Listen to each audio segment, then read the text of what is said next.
Kita membuka firman Tuhan di dalam kitab Roma pasal 8 ayat 31 dan ayat 32. Bapak Ibu, mari kita membuka firman Tuhan di dalam kitab Roma pasal 8 ayat yang ke-31 sampai pada ayat 32. Dan Bapak Ibu bisa membaca selanjutnya sampai pada ayat 39. Kita akan baca 2 ayat saja di dalam Roma pasal 8 ayat 31 sampai ayat 32. Sebab itu, apakah yang akan kita katakan tentang semuanya itu? Jika Allah di pihak kita, siapakah yang akan melawan kita? Ia yang tidak menyayangkan anaknya sendiri, tetapi yang menyerahkannya bagi kita semua, bagaimanakah mungkin Ia tidak menganugerahkan segala sesuatu kepada kita bersama-sama dengan Dia? Saudara-saudara yang terkasih dalam Tuhan Yesus, pertama-tama ya, kami mewakili lembaga Gereja Kristen Indonesia Utara mengucapkan terima kasih banyak untuk Pak Roga yang telah dikirim Tuhan bersama Dian untuk memberkati akan gereja Tuhan di sini. Beliau mewakili pihak terkait dari Departemen Pekerjaan Umum. Ya, kami secara pribadi sangat bersyukur karena Tuhan memakai beliau di posisi yang sangat strategis, dan beliau katakan perlu tolong didoakan. Dan memang tempatnya sangat berat sekali, apalagi beliau seorang anak Tuhan.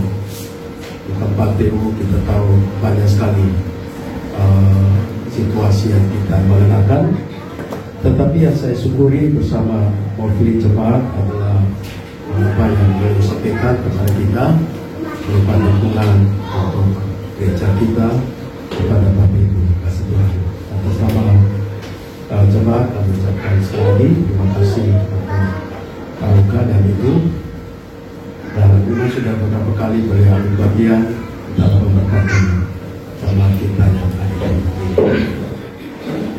Saudara-saudara yang dikasih Tuhan, kalau kita memandang satu hari, maka kita bisa memandang satu hari dengan optimis lebih besar daripada pesimis.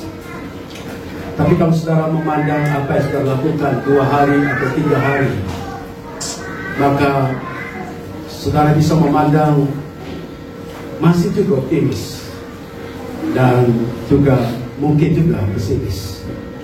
Tapi kalau saudara memandang 365 tahun, 365 hari sepanjang hal-hal yang terjadi tahun 2022 ini, apakah saudara optimis sampai selesai pada Desember 31, 2022? Inilah yang mau kita renungkan bersama-sama saudara-saudara.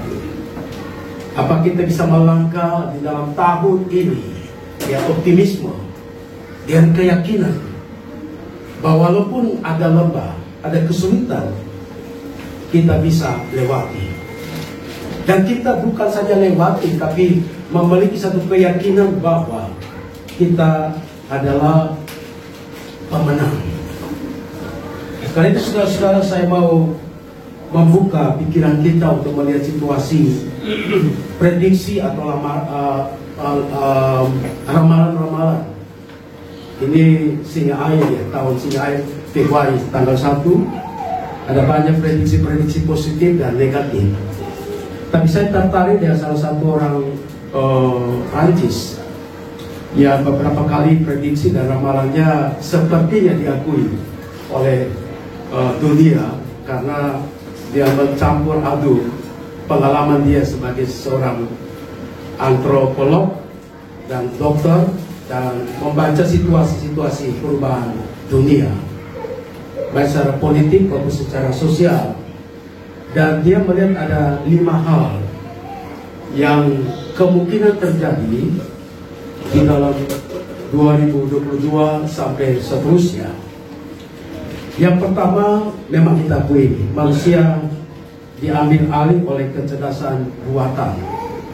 Artinya peran manusia menjadi terbatas karena teknologi dan sistem komputer mengambil alih pekerjaan daripada sistem manual dari manusia, sehingga robot memimpin dalam sistem dalam zaman yang semakin lebih canggih ini. Dan yang kedua, itu berkaitan dengan kelaparan semakin meningkat di seluruh dunia. Mungkin dia lihat dari prediksi-prediksi tentang situasi pandemik, dan ada negara-negara miskin, dan juga Afghanistan yang baru saja keluar merdeka, itu pun juga mengalami banyak pemulihan ekonomi, dan itu juga berdampak untuk ekonomi di dunia. Dan yang ketiga, dia prediksi tentang serangan meteor dan hujan asteroid, sehingga bola-bola api itu memberi pengaruh kepada suhu udara, dan percikan-percikan itu memberi pengaruh kerusakan bagi dunia. Dan yang keempat adalah nuklir. Persaingan antara Rusia, China, Korea Utara, dan juga Amerika berlomba-lomba untuk nuklir. Dan percobaan-percobaan berapa kali dilakukan oleh Rusia sekarang ya. Dan perang bukan perang bisnis, perang ekonomi, tapi juga sekarang perang juga berkaitan dengan perang politik. Dan yang terakhir, inflasi semakin memburuk dengan turunnya dolar. Saudara, kelihatannya masuk akal. Dan beberapa orang yang concern dalam bidang ini pasti dia sudah bisa membaca apa yang terjadi sepanjang 2022. Dan pasti mereka mengambil antisipasi. Kalau bisnis mungkin ambil antisipasi bagaimana menghadapi situasi ekonomi yang mungkin memburuk, dan petinggi-petinggi pengambil keputusan secara politik mereka mengambil langkah-langkah strategis. Karena itu Indonesia juga dikunjungi oleh tokoh-tokoh pemimpin negara besar untuk datang ke Indonesia, yang di Indonesia juga salah satu potensi untuk pengaruh bagi dunia ini. Itu kira-kira saudara apa yang mungkin saja terjadi dan mungkin juga tidak terjadi. Ini ramalan. Bagaimana sikap kita saudara-saudara sebagai anak-anak Tuhan kalau itu terjadi, dan kalau mungkin itu juga tidak terjadi? Kita harus melihat dengan satu optimisme bahwa kita punya Tuhan. Ini yang dasar, kita punya Tuhan. Kita mempercayai Tuhan yang menciptakan saudara dan saya. Kita mempercayai bahwa Tuhan menciptakan bumi, langit, dan segala isinya.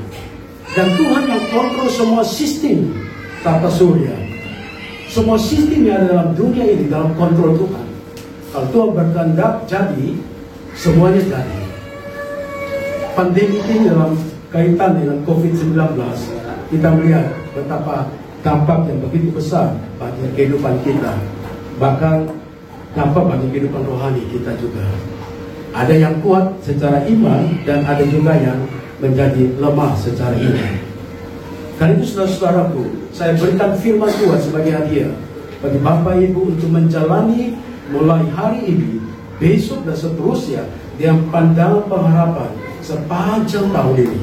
Dan melewati tahun ini, kalau Tuhan bisa memberi hidup kepada kita dengan optimisme yang kuat, bukan dengan optimisme cara berpikir kita yang cerdas, tapi dengan optimisme percaya kepada Tuhan, bahwa Tuhan yang kontrol hidup saudara, Tuhan yang kontrol sistem alam semesta ini. Karena itu saya berharap pada saudara untuk menaruh iman dan percaya, penyerahannya sungguh-sungguh kepada Tuhan, lebih dekat dengan Tuhan, mencari wajah Tuhan lebih lagi, maka kita akan mendapatkan perlindungan, penyertaan daripada Tuhan, dengan maha kuasa daripada Tuhan. Uang mungkin bisa menjadi penolong kita di dalam waktu-waktu tertentu, tapi uang tidak bisa membuat ketentraman di dalam sistem dunia ini. Hanya satu pribadi saja yang bisa memberikan kesejahteraan, ketenangan, mengkontrol semua kejadian-kejadian alam semesta, Peperangan bisa saja terjadi, gempa bumi di mana-mana saja. Sistem penerbangan juga kita lihat juga berubah-ubah, saudara-saudaraku. Karena itu di tahun baru ini, mari kita merenungkan tentang jika Allah di pihak kita. Jika Allah di pihak kita, siapakah yang akan melawan kita? Apakah sistem dunia, apakah prediksi-prediksi, ramalan-ramalan tadi sampaikan tadi, apakah itu bisa melawan kita, anak-anak Tuhan atau tidak? Apakah kita bisa tenggelam dengan situasi dunia berubah ini, ekonomi yang tidak terlalu stabil ini? Saudara-saudara, kita bersyukur pada Tuhan karena kita berada di dalam naungan kontrol tangan Tuhan yang begitu kuat. Sebagai orang Kristen tentunya, Yesus Kristus dalam mati di kayu salib untuk melindungi saudara dan memberikan keselamatan bagi saudara. Dia ada di pihak saudara. Tuhan pencipta langit dan bumi ada di pihak saudara. Apakah ini bukan hal yang mengembirakan saudara-saudaraku? Bukankah hal ini yang membuat saudara lebih optimistis untuk melangkah bulan Januari, Februari sampai kepada Desember dengan penuh percaya diri bahwa Tuhan di pihak kita? Amin, saudara. Tuhan di pihak kita, siapa yang bisa melawan kita? Iblis pun yang punya kuasa lebih besar daripada pengkontrolan atas bumi ini, itu dalam kontrol Tuhan. Dalam pemimpin kita baca tadi, iblis siap dalam setiap keadaan untuk menerkam, untuk menghancurkan saudara. Tetapi Yesus Kristus ada di pihak saudara. Godaan-godaan iblis itu kalau kita percayakan hidup kita kepada Tuhan, apa yang terjadi, saudara? Yang terjadi kita keluar sebagai pemenang. Peperangan yang paling sulit adalah bukan peperangan secara fisik, dan peperangan secara roh. Kita lemah sekali kalau kita tidak dikontrol oleh kekuatan roh daripada Tuhan. Karena itu saya mengajak saudara di tahun baru ini, kita sungguh-sungguh menaruh semua rencana kita, target kita, hidup kita, pelayanan kita, masa depan kita, pendidikan kita, rumah tangga kita, menaruh penuh di dalam naungan kontrol daripada Tuhan. Karena itu saudara-saudara yang dikasihi oleh Tuhan Yesus Kristus, dikatakan oleh ayat 32, Ia yang tidak menyayangkan anaknya sendiri, tetapi Ia menyerahkannya bagi kita semua.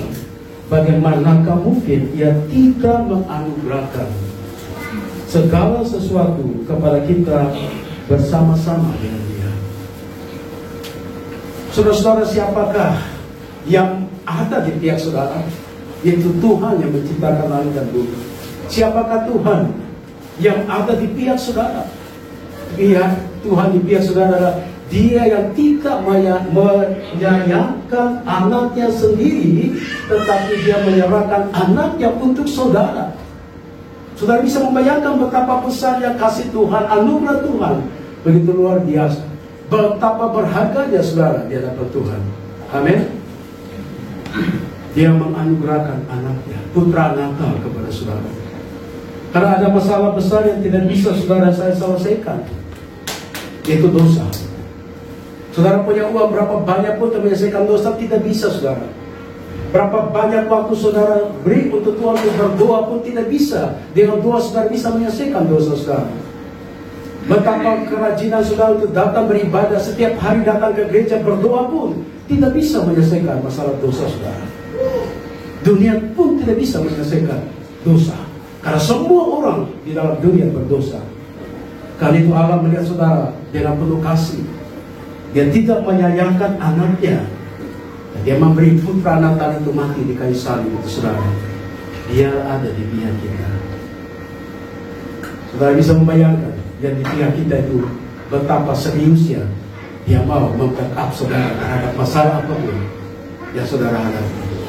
Apapun yang saudara sedang hadapi, Dia ada di pihak saudara. Bahkan dalam pengalaman-pengalaman iman dari tokoh-tokoh Kristen, tokoh-tokoh Alkitab, mereka selalu melihat Tuhan berjalan di depan dan mereka berjalan di belakang Tuhan. Apa yang terjadi pada waktu Tuhan berjalan di depan dan umatnya berjalan di belakang? Ada tiang awan dan tiang api yang selalu menyertai. Ada mana? yang juga diberikan pada waktu mereka tidak ada penghasilan pada waktu mereka keluar daripada Mesir. Tapi Tuhan sendiri yang datang dan mengkontrol dan menyertai. Itulah yang menyertai saudara-saudaraku dikasih Tuhan. Kalau Tuhan di pihak kita, maka berarti semua apa yang Tuhan mau lakukan, Dia akan lakukan kepada saudara. Kalau Dia tidak menyayangkan anaknya dan beri kepada saudara, maka Dia akan berbuat apa saja kepada saudara. Yakinlah saudara, dalam situasi Natal tahun baru ini, pasti saudara akan mengalami banyak krisis. Mungkin pulang dari gereja ini, saudara mengalami krisis dan kesulitan. Dan saudara mungkin hilang arah dan hilang iman, dan melemparkan imannya saudara sudah pupuk bertahun-tahun, dan juga sudah melemparkan talenta yang sudah Tuhan pakai saudara bertahun-tahun untuk melayani Tuhan. Yang begitu mudah saudara membuang talenta dan tidak mau dipakai Tuhan, karena begitu banyak krisis, kesulitan yang kita alami, baik kesulitan ekonomi maupun juga kesulitan berkaitan dengan masalah peperangan roh. Karena itu saudara-saudaraku, kita harus melihat bahwa Allah ada di pihak kita. Allah membackup kita seperti tabungan kita untuk masa depan kita. Kalau saudara punya tabungan yang memadai, hari ini kalau saudara tidak ada duit pun, saudara merasa ada jaminan akan tabungan saudara. Betul? Rasa aman hari ini. Mungkin tidak dapat gaji pada bulan ini, hampir semua orang tidak dapat gaji bulan ini. Tapi kalau saudara punya tabungan, orang lain bisa tidak dapat gaji, tidak dapat duit, saudara juga akan mengalami tidak dapat gaji dalam bulan itu. Tapi kalau ada tabungan, saudara mungkin bisa senyum dan tenang. Mungkin saya gambarkan tabungan itu sebagai Allah di pihak kita, Allah di pihak saudara. Allah membackup semua keadaan kesulitan saudara. Dia mau memberi apa saja untuk saudara. Tetapi pertanyaannya, apakah saudara melihat bahwa Allah selalu memberi kepada saudara? Hanya orang-orang yang bisa dekat dengan Allah, yang bisa mengerti kehendak Allah, yang rajin merenungkan firman Tuhan, yang mau melakukan kehendak Allah, yang setia beribadah, melakukan talenta-talentanya untuk kemuliaan nama Tuhan. Dia akan melihat dengan jelas betapa Allah itu baik. Kita bisa ada di gereja di sini, tapi mungkin tidak semua bisa berkata Allah itu baik. Mungkin bisa berkata Allah itu baik, tapi tidak mengalami Allah itu baik. Walaupun kita bersama-sama di dalam keluarga besar GKI Diaspora, karena kita sudah tahu bahwa Allah itu baik. Karena tidak mungkin kita berkata Allah itu tidak baik, karena itu berseberangan dengan apa yang kita ajarkan. Tetapi pertanyaannya, apakah saudara sungguh-sungguh mengalami bahwa Allah itu baik? Allah itu baik melalui perbuatan-perbuatan yang ajaib yang Allah kerjakan di dalam hidup saudara. Tidak semua orang bisa melihat Allah itu baik. Orang yang bisa melihat Allah itu baik, itu orang yang dekat dengan Tuhan. Orang yang mencintai Taurat Tuhan siang dan malam. Orang mengabdikan talenta-talentanya untuk dipakai supaya perluasan kerajaan Allah yang ada di muka bumi ini. Karena itu saudara-saudaraku, kita percaya saudaraku, Allah di pihak kita, Dia telah memberikan kekuasaannya diberi kepada kita. Hak untuk menjadi anak-anak Allah diberikan kepada saudara. Saudara juga bisa punya hak berdoa kapan saja, berseru kepada Tuhan. Tuhan pasti mendengarkan.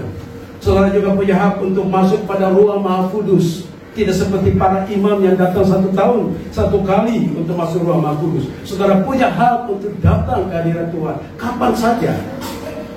Itu terjadi oleh karena saudara diselamatkan oleh Tuhan. Saudara ditebus oleh Tuhan. Tuhan adopsi saudara, dijadikan anak-anak kerajaan Allah, dijadikan sesuatu yang unik, bahkan dipakai saudara menjadi alat Tuhan di muka bumi ini, supaya memperluas akan kerajaan Allah. Saudara-saudaraku, karena itu Allah memberikan kemenangan di kayu salib 2000 tahun yang lalu melalui darah Tuhan, darah materai yang mengklaim bahwa benar-benar saudara yang percaya pada Tuhan, Allah di pihak saudara. Allah di pihak saudara. Pada waktu saudara bertemu dengan pribadi yang terpaku di kayu salib, karena pada waktu Yesus Kristus terpaku di kayu salib, itu satu materai, satu jaminan bahwa saudara akan mengalami bahwa Allah di pihak saudara. Allah berjalan bersama-sama ya saudara. Allah menetapkan langkah-langkah hidup kita. Setiap perjalanan kita, Allah selalu menuntun dan menyertai. Saudara-saudaraku yang kekasih dalam Tuhan Yesus, ayat yang terakhir bagian C, ia tidak, bagaimana mungkin ia tidak menganugerahkan segala sesuatu kepada kita bersama-sama dengan Kristus. Hal yang kedua saya merenungkan bersama saudara tentang pernyataan firman Tuhan ini. Bagaimana mungkin ia tidak menganugerahkan segala sesuatu kepada kita bersama-sama dengan Dia. Kalau Allah di pihak saudara, kasihnya kepada saudara, berkatnya kepada saudara, bagaimana mungkin ia tidak menganugerahkan, tanda kutip apa sih, segala sesuatu. Segala sesuatu dikaruniakan kepada saudara. Mari garis bawahi segala sesuatu ini apa saudara? Ekonomi, kesehatanmu, masa depanmu, pendidikanmu, segala sesuatu dikaruniakan Allah. Karena Allah di pihak kita. Itu kita temukan di dalam Yesus Kristus. Harus lihat baik-baik kepada kita bersama-sama dengan Dia. Bersama-sama dengan Yesus Kristus, Bapak Ibu menemukan anugerah Allah dalam bentuk segala sesuatu. Segala sesuatu tidak dibatasi oleh ayat Alkitab ini. Saudara bisa mengisi segala sesuatu sesuai dengan kebutuhan saudara, dengan pikiran saudara. Karena Allah mau menganugerahkan berkat-berkat Allah di dalam Yesus Kristus. Semua kekayaan surgawi, kekayaan jasmani, alam semesta ini, itu berasal daripada Tuhan. Itu didesain oleh Tuhan, dibuat, dirancang oleh Tuhan, dan Tuhan menaruh di muka bumi ini. Dan itu adalah kontrol Yesus Kristus. Kalau Bapak Ibu tetap di dalam Tuhan, tinggal dalam pokok anggur, maka Bapak Ibu akan berbuah. Syaratnya adalah tinggal di dalam Tuhan. Jangan tergoda untuk keluar daripada area Tuhan. Tetap tinggal dalam Tuhan. Hanya dekat Allah saja aku tenang, kata firman Tuhan. Ketenangan terhadap prediksi lamaran-lamaran tadi itu bisa sudah lama. Mungkin saja terjadi meteor peperangan di atas, dan ada juga prediksi itu akan juga menyentuh ke bumi. Dan itu berapa kali sudah dikatakan juga ya. Kalau kita lihat bumi raja kalau dilemparkan ke satu negara, bisa juga kota itu bisa hancur. Mungkin itu bisa saja terjadi.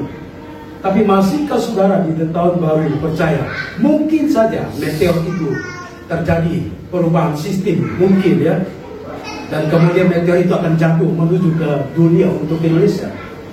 Apakah Bapak Ibu masih yakin bahwa tangan Tuhan bisa mengkontrol sehingga meteor itu tidak menyentuh saudara?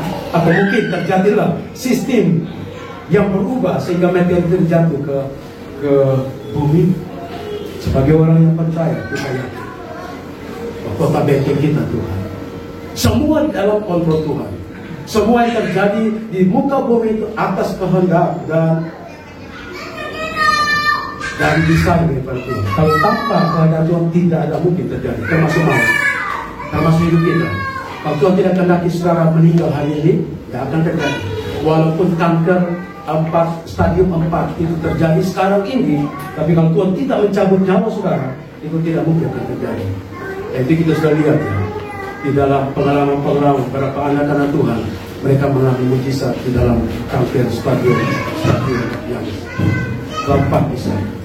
Dan kita juga melihat teman kita juga Pak Fredus yang selalu melayani kita bersama di sini.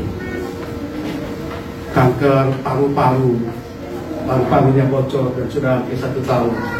Prediksi dokter 6 bulan sudah tidak akan bernapas lagi. Dan sampai hari ini Tuhan masih beri kehidupan. Itu mengatakan kalau Allah di pihak kita, walaupun dokter finish hidup dalam 6 bulan, tetapi dia bukan Tuhan yang bisa menentukan agar hidup sesuai.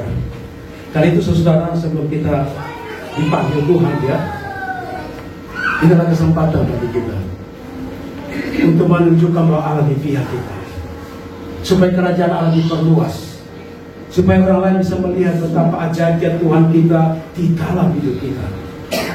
Mari kita menjadikan gereja kita di tahun yang baru, dengan cara yang baru, dan segala sesuatu melibatkan Bapak Ibu untuk tujuan perluasan kerajaan Allah. Tanggal 31 Ibu Ella pertama kali di Turki karena memuji Tuhan. Hari ini pertama kali Pak Obed memimpin doa di dalam persembahan. Saya ragu menentukan jadwal itu, tapi kita bisa melihat Tuhan sedang bangkitkan di antara Bapak Ibu supaya bisa memimpin baik dalam doa waktu ini juga. Apa yang katakan Pak Ibu dalam beberapa waktu lalu, Tuhan akan memakai kita semua untuk terlibat dalam pelayanan Tuhan. Kita akan menjadi satu tubuh Kristus yang kuat. Tangan membantu, tangan kanan membantu tangan kiri, kaki kanan membantu kaki kiri, mata membantu otak dan lain, dan semua bersinergi untuk itu.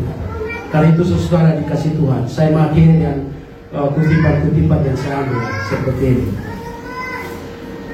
Seorang bernama Franklin Graham, dia berkata, tidak peduli badai apa yang Anda harapi, Anda perlu tahu bahwa Tuhan mengasihi Anda. Dia tidak meninggalkanmu. Haleluya. Tidak peduli badai apa yang akan terjadi. Tidak peduli ramalan-ramalan yang saya sampaikan pada awal khotbah tadi. Anda perlu peduli bahwa Tuhan mengasihi Anda, bahwa Dia tidak akan meninggalkan. Ini dua hal yang penting menurut Franklin Graham ini. Allah mengasihi saudara, sangat-sangat mengasihi. Bukan teori, tapi Dia mengasihi saudara. Dia benar-benar mengasihi. Karena Dia memberikan putranya untuk datang ke dalam dunia untuk menyelamatkan saudara. Siapa yang percaya kepadanya tidak binasa, melainkan beroleh hidup yang kekal. Dan Dia tidak akan meninggalkan saudara seperti yatim piatu. Dia menjadi bapa bagi saudara. Dia menjadi penolong, dia menjadi kota benteng saudara. Dia bersama-sama di saudara Allah Immanuel. Langkah saudara tinggalkan gereja ini, setiap langkah, jarak langkah saudara, Allah juga ada di situ. Pada waktu saudara berlari lebih kencang lagi untuk meraih mimpi dan rencana saudara untuk tahun ini, bawalah mimpi saudara itu bersama-sama dengan Tuhan. Libatkan Tuhan, karena Tuhan juga ada bersama dengan cara berpikir saudara dalam mimpi-mimpi saudara. Mimpi saudara belum menjadi kenyataan, tetapi saya minta saudara libatkan Tuhan dalam mimpi-mimpi saudara, target-target saudara, libatkan Dia. Dan saudara akan melihat bahwa Allah sendiri akan turun tangan merealisasi pikiran, mimpi-mimpi saudara, dan itu akan menjadi nyata. Walaupun banyak orang melihat cara pesimis dalam melangkah hidup di dalam tahun 2022 ini, tapi kita sebagai anak Tuhan tidak ada pesimis, karena kita punya iman, karena Allah di pihak kita. Dia bukti Dia sungguh menyayangkan saudara, dan Dia memberi anaknya yang tunggal itu untuk menolong saudara, dan saudara bisa mendapatkan segala sesuatu di dalam Yesus Kristus. Di dalam Yesus Kristus semua kekayaan di bumi, kekayaan di surga ada di dalam Yesus Kristus. Allahku akan memenuhi segala keperluanmu berdasarkan kekayaannya di dalam Yesus Kristus. Di dalam surat Filipi mengatakan hal seperti itu. Karena itu saudara, mari kita mendasari hari ini, perbaiki akan komitmen saudara sebagai anak-anak Tuhan yang telah diadopsi Tuhan menjadi anak-anak kerajaan Allah melalui gereja diaspora. Mari kita berbuat lebih lagi dibandingkan yang tahun yang lalu. Mari kita memperbanyak jiwa-jiwa baru, karena Allah memanggil kita untuk membawa jiwa-jiwa. Mari kita berdoa supaya tiap minggu ada jiwa-jiwa baru. Saudara membawa jiwa-jiwa. Kita punya 2 lantai dan bisa juga perbesar. Kalau Tuhan menghendaki tahun ini kita bergerak dengan kekuatan Tuhan, karena waktu Tuhan tidak terlalu lama lagi. Dia ingin supaya semua orang mengakui dan mendapatkan keselamatan. Karena itu saya mengajak kita lupakan hal-hal yang lalu, perbedaan-perbedaan pendapat yang lalu. Mari kita bersinergi untuk tujuan Tuhan dan pikiran Tuhan. Bangkitlah saudara yang mungkin belum berbuat apa-apa pada tahun yang lalu. Inilah tahun kesempatan kita berbuat sesuatu yang lebih besar bagi Tuhan. Hidup ini singkat, dunia terlalu besar, tetapi kasih Allah lebih besar untuk mereka yang tidak mau hidup biasa-biasa saja. Artinya dunia ini terlalu besar dan sangat singkat, tetapi kita harus memiliki mimpi yang besar.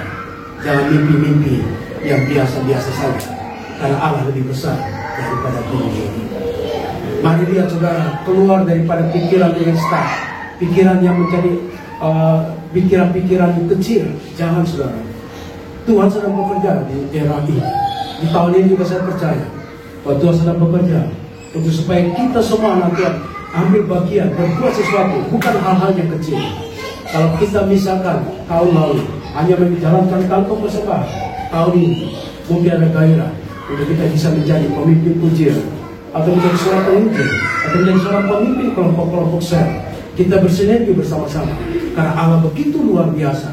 Dia menganugerahkan karya yang luar biasa, dan Dia akan memberikan kepada setiap orang yang mau terlibat di dalam pelayanan Tuhan. Dan kita akan melakukan perkara-perkara yang luar biasa karena Allah luar biasa. Dunia semakin tua dan semakin membutuhkan kasih Allah. Dan saya berdoa berharap melalui kita bangkit bersama-sama untuk menangkap apa yang Tuhan mau sampaikan pada kita, untuk melakukan di tahun ini hal-hal yang besar bagi Tuhan. Kiranya Tuhan Yesus memberkati saudara-saudara. Kiranya Tuhan Yesus terus mengasihi saudara dan kasih karunia. Kiranya Tuhan Yesus menganugerahkan Roh Kudus kepada saudara-saudara, sehingga saudara bisa mendapatkan pimpinan Roh Kudus dan melihat apa rencana Tuhan dalam hidup saudara di dalam tahun ini. Mari kita mensyukuri bahwa Allah di pihak kita. Siapakah yang bisa melawan kita? Iblis telah gagal, dunia telah ditaklukkan oleh darah Yesus Kristus. Kita sebagai pemenang kalau kita berada di dalam Tuhan Yesus.